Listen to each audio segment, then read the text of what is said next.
Vida e saúde.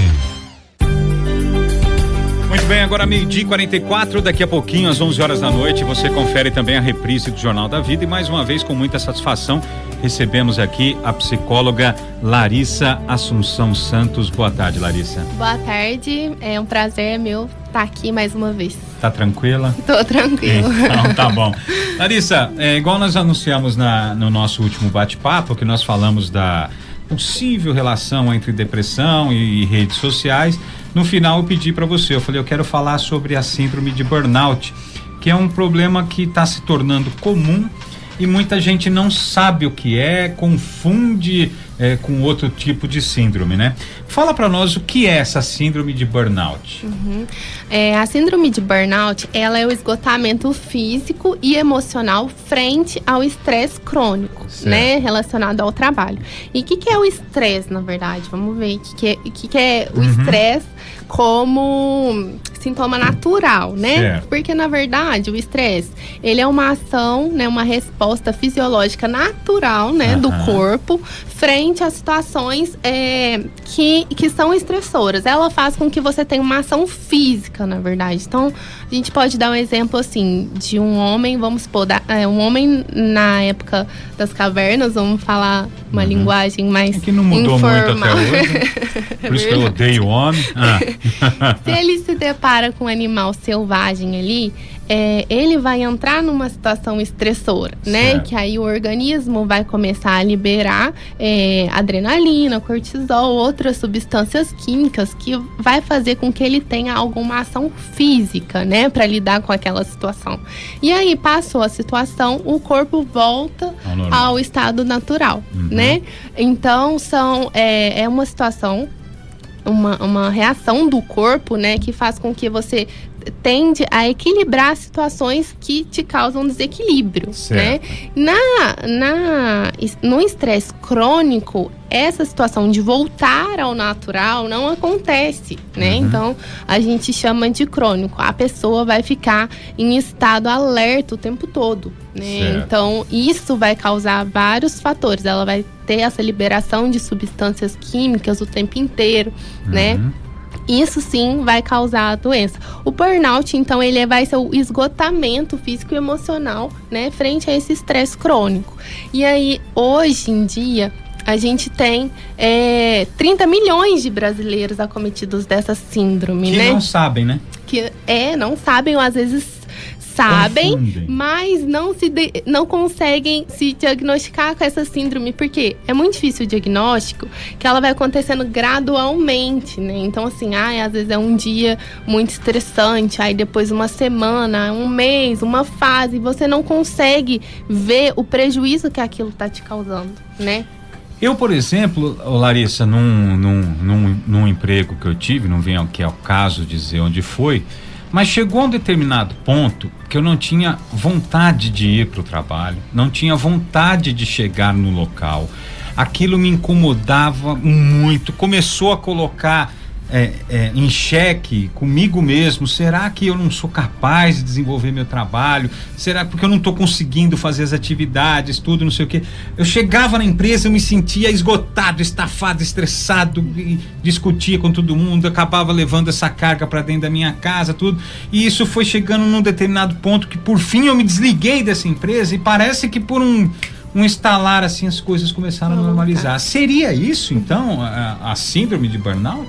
Isso, André, você descreveu praticamente as 3 fases que a gente tem no burnout. Então, a primeira fase que a gente tem é o hiperfoco. Você tá ali super ativo, produtivo, e aí você tem longas jornadas de trabalho, você consegue realizar tudo perfeitamente, né?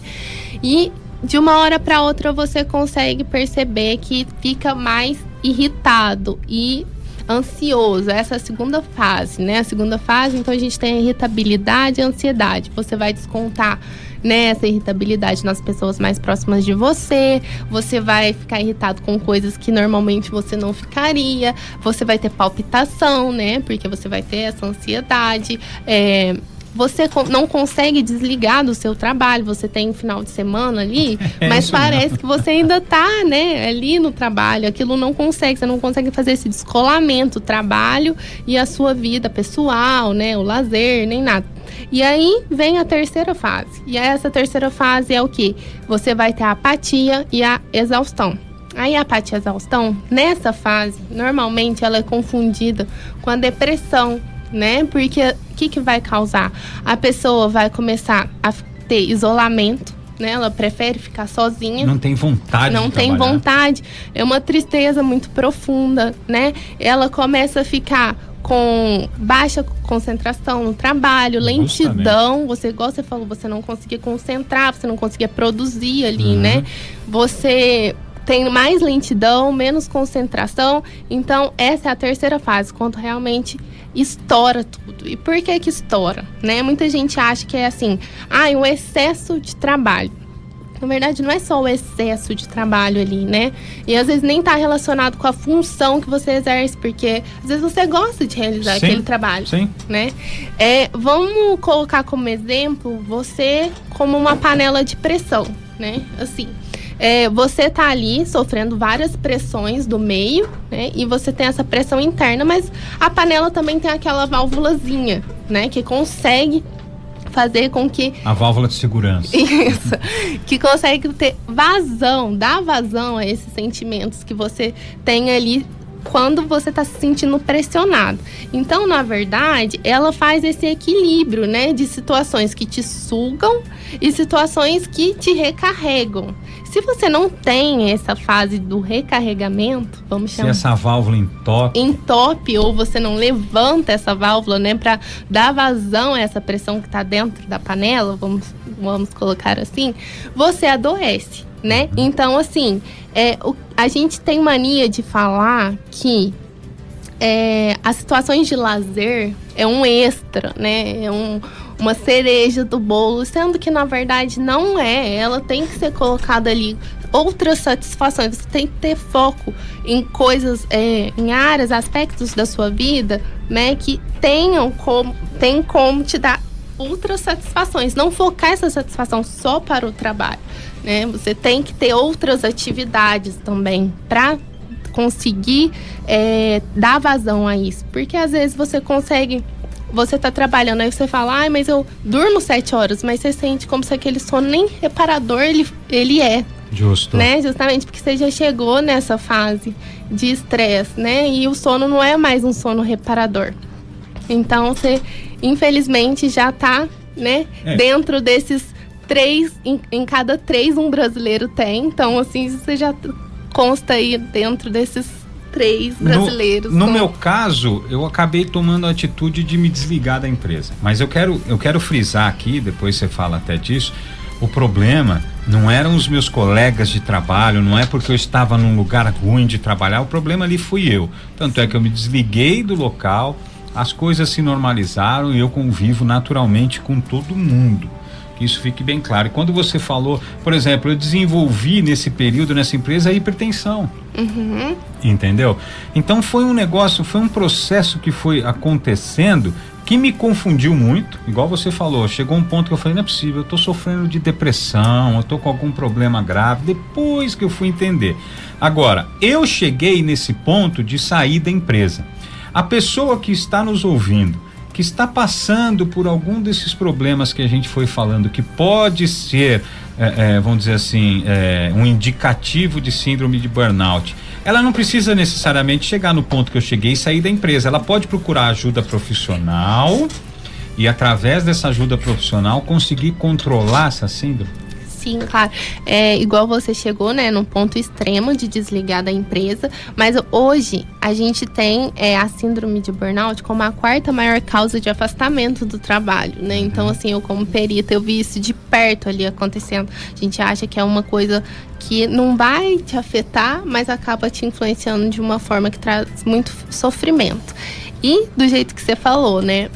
Essa doença, ela vai trazer doenças físicas também, porque o corpo fala, que né, André? Por causa do estresse, igual você falou no começo. Igual você, hipertensão. Então, assim, a gente observar, né, claro, vou chegar na parte de procurar um profissional, mas a gente conseguir observar os sintomas físicos, porque o corpo, se você continua nesse embalo, né, e você tá nessa fase de negação da síndrome e tal, o corpo vai falar, vai te mostrar que alguma coisa tá errado ali naquele momento. Então, ele pode vir acompanhado de tontura, né, palpitação, hipertensão, enxaqueca, outras doenças várias aí, cada pessoa vai reagir de alguma maneira. E aí a pessoa ainda segue esse ritmo, né? Foi o que eu fiz. Justamente, às vezes, os outros aspectos da sua vida, tá tudo pleno. Segundo plano, não, e você acaba deixando em segundo plano porque você não tem ânimo. Sim, mas, por exemplo, a mulher, às vezes tá... não, entendi, perdão, eu entendi errado o que você falou. Mas assim, às vezes ela com essa jornada de trabalho, né, profissional, aí chega em casa, os filhos, tá tudo bem, ela consegue dar conta de tudo, mas ela não consegue olhar para ela e ver, né, que ela já chegou nesse ponto de esgotamento emocional.